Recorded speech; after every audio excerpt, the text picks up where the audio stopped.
Assalamualaikum warahmatullahi wabarakatuh. Halo teman-teman, namaku Wahyu Wibowo. Aku berkuliah di Universitas Amikom Yogyakarta, jurusan Sistem Informasi. Nah, video ini adalah video tugas kuliah untuk UAS. Nah, tapi yang akan aku sampaikan di video ini adalah pengalaman pribadi aku dan aku berharap ini dapat membantu teman-teman yang mengalami keadaan atau kondisi yang sama seperti yang ku alamin. Nah, di video ini aku akan membahas tentang self healing. Nah, apa sih itu self healing? Jika kita melihat di Wikipedia, self healing adalah proses penyembuhan diri, yaitu self healing, penyembuhan diri. Nah, self healing itu dilakukan jika kita sebagai manusia itu mengalami masalah mental ringan seperti depresi atau merasakan sakit hati yang berlebihan atau merasa capek dengan dunia ini atau merasakan kesedihan yang tak kunjung berhenti. Nah, semua itu menurut aku ada beberapa cara untuk mengatasinya. Ya, aku nggak tahu ini bakal efektif apa enggak, tapi ini pengalaman aku aja dan aku mau sharing, siapa tahu bisa membantu. Nah, kita lansir dari Wikipedia lagi bahwa self healing itu adalah proses penyembuhan diri, yang dimana maksudnya adalah kita berusaha untuk menyembuhkan diri kita. Maksudnya adalah mental kita atau psikologi kita yang sebelumnya itu merasa tidak lebih baik menjadi lebih baik. Nah, setahu yang aku baca atau aku teliti, self healing itu bisa dilakukan dengan dua cara, yaitu dengan pergi ke tenaga profesional atau cara selanjutnya yaitu dengan mandiri, dengan diri kita sendiri begitu. Nah, tidak semua orang atau khususnya remaja itu berani untuk pergi ke tenaga profesional seperti uh, psikologis atau psikiater seperti itu. Nah, uh, mungkin cara yang lebih efektif menurut aku yaitu dengan proses self healing mandiri, yaitu dengan diri kita sendiri. Nah, caranya gimana? Di sini aku punya yang aku rangkum ada 7 cara, untuk self healing mandiri. Nah, seperti apa untuk self healingnya? Di sini yang aku rangkum ada 7 cara self healing menurut aku yang sudah aku jalanin dan alhamdulillah berhasil. Tidak 100% sih, tapi membuat diriku lebih baik dari sebelumnya. Oke teman-teman, di sini aku akan menjelaskan 7 step by step dalam melakukan self healing versi yang sudah aku jalani. Nah, untuk step yang pertama adalah membuat jarak untuk sementara waktu. Membuat jarak ini maksudnya kita menyendiri untuk sementara waktu, bukan dalam waktu yang lama, melainkan hanya sebentar, seperti 2 atau 3 hari. Bukan berarti kita tidak bertemu dengan orang-orang, tetapi kita lebih banyak ke waktu untuk sendiri. Seperti itu, seperti di kamar atau mungkin di jalan, kita jalan-jalan sendiri atau mungkin kita pergi ke suatu tempat yang kita senangi sendiri. Nah, itu juga berdampak bagi mental kita. Nah, mungkin teman-teman banyak yang berpendapat bahwa jika sendiri itu tidak akan menyelesaikan masalah karena kita itu makhluk sosial. Namun, pendapatku, jika kita sendiri itu kita tidak jika kita sendiri, kita itu berpikir dan merasakan juga, kita berbicara kepada diri kita sendiri itu secara personal. Jadi tidak mendengarkan pendapat orang lain, tidak mendengarkan argumen orang lain, tidak dijudge oleh orang lain, tidak dikomentarin dan lain-lain. Jadi kita itu bisa fokus dari apa yang kita rasakan, lalu apa yang akan kita lakukan. Seperti seperti itu. Jadi kalau misalnya kita sendiri itu, menurut aku, feelnya itu seperti kita itu berbicara kepada jiwa kita. Nah, secara sadar atau tidak sadar bahwa jika kita diam dan kita di tempat yang sepi, bukan sepi sih, maksudnya dalam tempat yang di tempat yang tidak riuh gitu, terus kita fokus pada diri kita sendiri, maka kita akan mendapatkan eh, apa ya, sebuah percakapan antara diri kita dan batin kita. Sulit sih untuk dideskripsikan, tapi jika kalian lakukan maka kalian akan paham maksudnya. Jadi untuk membuat jarak ini tidaklah mudah. Mungkin hari pertama kalian akan selalu merasakan memerlukan teman kalian atau keluarga kalian. Tapi jika sudah hari kedua, hari ketiga, maka itu akan terasa sangat nyaman. Jadi kalian bisa berkomunikasi dengan diri kalian sendiri, kalian bisa berbicara, bisa melampiaskan semua unek-unek kalian tanpa orang lain berkomentar atau menjudge-nya. Seperti itu. Nah, untuk step yang kedua, yaitu kita pergi ke tempat tenang. Nah, seperti yang halnya step 1 tadi, eh, tempat tenang ini sangat berimpact pada diri kita. Nah, tempat tenang setiap orang itu mungkin berbeda-beda. Ada yang merasa tenang saat di kamar, ada yang merasa tenang saat di kafe, atau merasa tenang saat di pantai, di alam, di mall.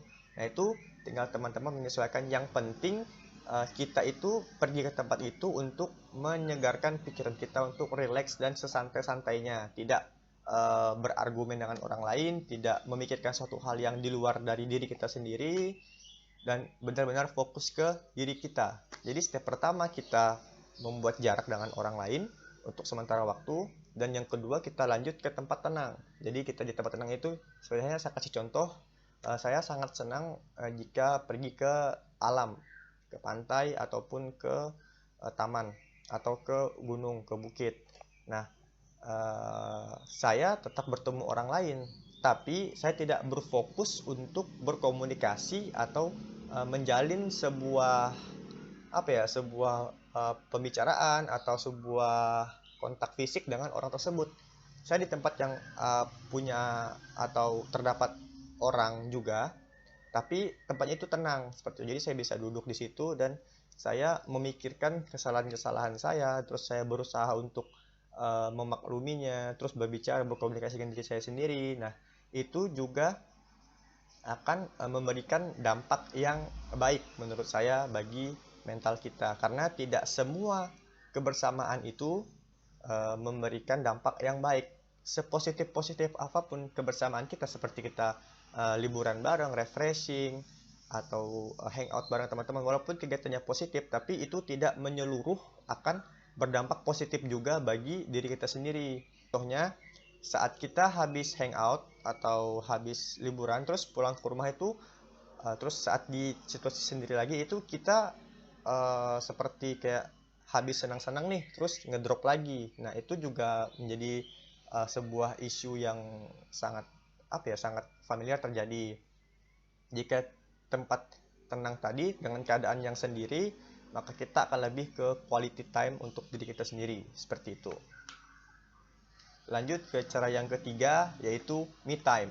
Nah, ini sangat berkesinambungan antara 1, 2, 3 stepnya. Yang pertama yaitu kita membuat jarak, yang kedua kita mencari tempat tenang, terus yang ketiga adalah me time, yaitu waktu untuk kita berfokus kepada diri kita sendiri. Nah, caranya bagaimana? Kita duduk dan kita diam. Diam itu bukan berarti kita bengong ya. Kita memikirkan tentang diri kita sendiri. Apa yang sudah kita capai, apa yang sudah kita peroleh, apa yang kita lakukan sehingga kita menjadi sedih, apa yang menjadi faktor kesedihan-kesedihan itu. Terus perlahan-lahan, jika kalian semua melakukan hal itu secara rutin, itu akan memberikan sebuah impact kepada diri kalian, kalian itu merasa damai dengan diri kalian sendiri. Jadi secara perlahan-lahan kalian akan merasakan energi positif dari kegiatan kalian yang kalian lakukan untuk self healing. Jadi kalian bisa lebih memaafkan diri, lebih paham, oh ternyata aku nggak bisa ini, aku nggak bisa itu, tapi aku bisa ini, tapi aku bisa itu, seperti itu. Dan perlahan-lahan itu akan membuat mental kita itu atau psikologi kita itu menjadi lebih better dari sebelumnya, lebih baik daripada sebelumnya. Untuk step yang keempat, yaitu makan enak sendirian. Nah, ini step yang keempat ini merupakan final dari 3 step awal. Final maksudnya itu seperti penyempurnaan dari dari 3 step sebelumnya. Nah, di sini kita kan habis me time, terus kita habis ke tempat tenang, pasti kan akan terasa sedikit lapar. Nah, untuk momen ini sebaiknya kita pergi ke tempat yang kita favorit, tempat makan yang kita favoritkan. Seperti kalau aku kan seringnya ke tempat ada salah satu langganan bakso. Nah, saat makan itu aku sendirian. Saat aku makan terus sendiri itu rasanya itu kayak beda banget gitu rasanya daripada kita makan sama orang lain atau sama teman atau sama keluarga.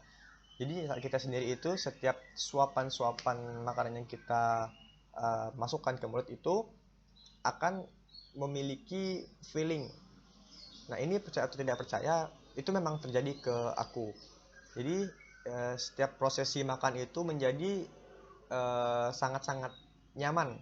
Nyaman dalam artian kita itu merasa nikmat dengan makanan yang kita makan. Jadi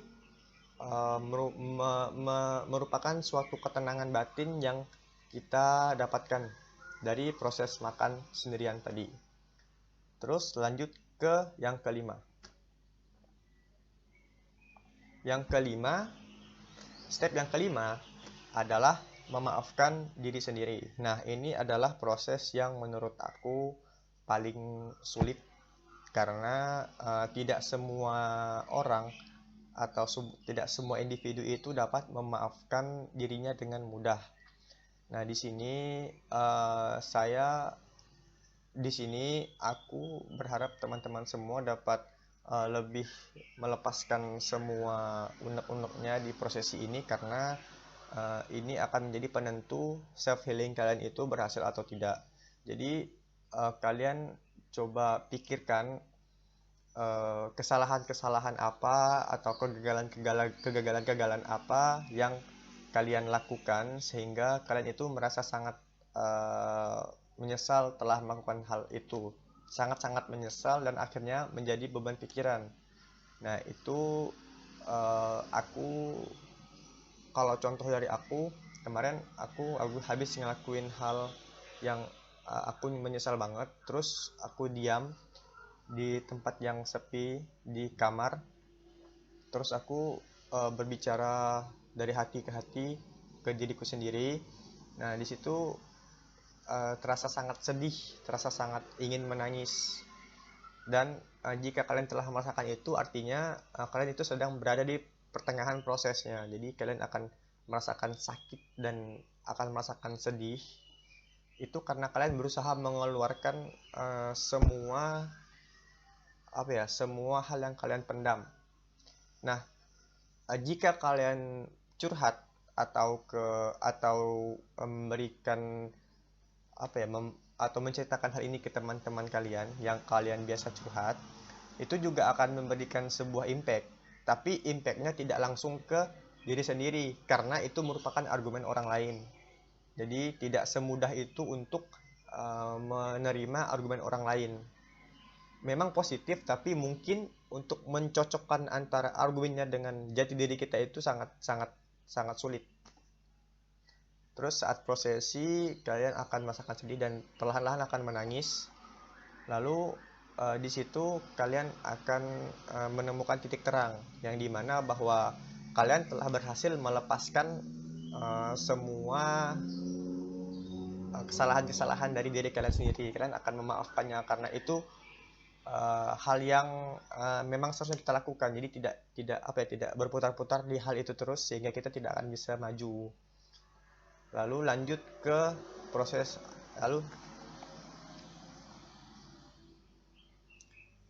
ke step yang ke-6. Nah, yang ke-6 ini biarkan semua emosinya mengalir. Maksudnya adalah saat kalian sudah memaafkan diri kalian itu pasti memiliki sisa emosi yang masih terpendam di hati kalian. Nah, untuk membiarkannya keluar atau mengalir itu kalian bisa melakukan hal-hal positif. seperti yang paling sering terjadi yaitu kita memukul-mukul sesuatu sampai hancur. Nah, itu bukan berarti kita itu temperamen atau kita itu dianggap dianggap kasar dan lain-lain. Bukan, itu adalah proses pelepasan eh, proses pelepasan hal-hal negatif yang berkabung di dalam hati kita. Jadi jika kalian ingin, misalnya jika kalian hobi dengan olahraga, yaitu kalian berolahraga, kalian melakukan itu, kalian tendang bola sekuat-kuatnya, kalian lempar bola setinggi-tingginya, eh, kalian main secapek-capeknya sampai puas, sampai benar-benar kehabisan tenaga. Terus semua capek-capek itu, semua kelelahan itu akan dibayar dengan sebuah kepuasan jiwa. Dan akhirnya emosi yang tadinya sangat menumpuk di hati kalian itu perlahan-lahan akan keluar, dan kalian akan merasakan capek yang sangat-sangat capek di fisik, tapi batin kalian juga merasakan hal yang sama capeknya dengan fisik kalian. Jadi terkadang kan ada orang yang fisiknya benar-benar capek nih habis beraktivitas, tapi saat mau istirahat dan tidur, ternyata di pikirannya itu masih sangat-sangat bergejolak. Batinnya itu sangat banyak hal yang dipikirkan, jadi tidak bisa tidur dan insomnia. Nah, jika kalian melakukan prosesi tadi, melepaskan energi kalian, nah itu kalian akan capek dari fisik dan batin. Jadi kalian akan dapat beristirahat dengan tenang. Lanjut ke step yang terakhir, yang ketujuh, yaitu yaitu berikan perhatian lebih pada hari ini. Jadi kebanyakan orang yang depresi itu, dia tuh selalu memikirkan impact apa atau dampak apa yang akan mereka dapat di kemudian hari, di seminggu kemudian atau bulan depan atau di masa depan. Memang kita harus menjaga, memang kita harus menata masa depan kita, tapi kita juga tidak boleh terlalu berlebihan dalam melakukan hal itu karena akan berdampak pada mental kita. Di sini saran aku, selama prosesi self healing ini, kalian benar-benar fokus di hari saat kalian melakukan aktivitasnya. Hari ini kalian ingin memulai prosesinya, maka di hari ini itu kalian benar-benar fokus dan tidak memikirkan apa yang akan terjadi besok atau lusa. Tidak overthinking untuk hari-hari berikutnya. Anggap saja besok kalian pasti akan bahagia. Seperti itu. Jadi di hari ini kalian lakukan semaksimal mungkin tanpa memikirkan besoknya itu, wah besok bakal kena apa nih, besok ada ini. Jangan. Jadi kalian fokus di hari itu. Dan besok lakukan hal yang sama, fokus juga di hari itu. Jadi kalian akan merasakan suatu kepuasan dari aktivitas kalian di hari itu. Seperti itu.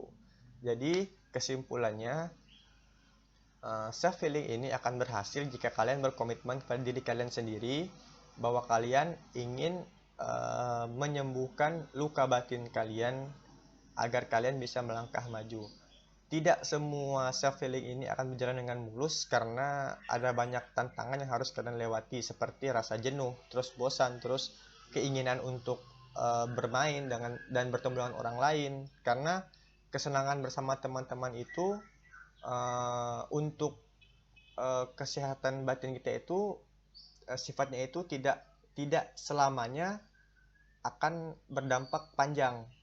Jadi ada kalanya dimana saat kalian itu bertemu teman-teman, memang ada kalanya kalian bertemu teman-teman terus kalian itu merasakan sangat-sangat bahagia sampai kalian itu tertawa terbahak-bahak, tapi tidak semua momen seperti itu. Nah, setiap momen yang gagal di dalam pertemuan dengan teman-teman itu akan menumpukan suatu seperti sebuah hal yang negatif ke tubuh, jadi akan sangat-sangat berdampak sih. Nah, oke, jadi sebagai penutup, saya berharap teman-teman semua dapat terbebas dari depresi, apalagi kita di saat pandemi seperti ini mungkin ada banyak sekali hal atau cita-cita teman-teman yang enggak tercapai atau belum tercapai atau gagal. Jadi mungkin self healing ini adalah cara yang tepat untuk teman-teman semua melakukan melakukan perbaikan bagi diri kalian sendiri. Oke, sekian yang dapat saya sampaikan. Mungkin videonya akan membosankan, tapi semoga ini dapat membantu. Oke, sekian. Assalamualaikum warahmatullahi wabarakatuh.